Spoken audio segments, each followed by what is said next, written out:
ছোটবেলায় সুখ ছিল খুব সাধারণ। একটু কাদা, একটু পানি, আর দুহাত ভরা কৌতূহল। আমরা তখন ধনী ছিলাম, কারণ আমাদের ছিল সময়, আর ছিল এক আকাশ নির্ভর শৈশব। পায়ের নিচে কাদা, হাতে ভেজা বাঁশ, এ দিয়েই গড়া হতো স্বপ্ন। কোনো মোবাইল ছিল না, কিন্তু ছিল আকাশ দেখা চোখ আর নদীর মতো ছুটে চলা শৈশব।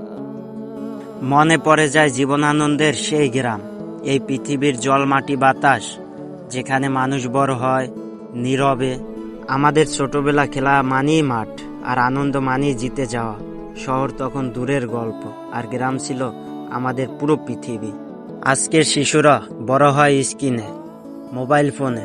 আমরা বড় হয়েছি পানিতে নামা সাহসে, মাটিতে পা রাখার ভরসায়। এই কাদা আমাদের নোংরা করেনি, এই কাদা আমাদের মানুষ করেছে। এই ছবিটা শুধু বাচ্চা নয়, এই ছবিটা আমাদের সবার, যারা শিখছিলাম খেলতে খেলতে বাঁচতে, ভিজতে ভিজতেই শক্ত হতে। শৈশব তখন প্রশ্ন করতো না, শুধু বলতো চলো একটু পানিতে নামি।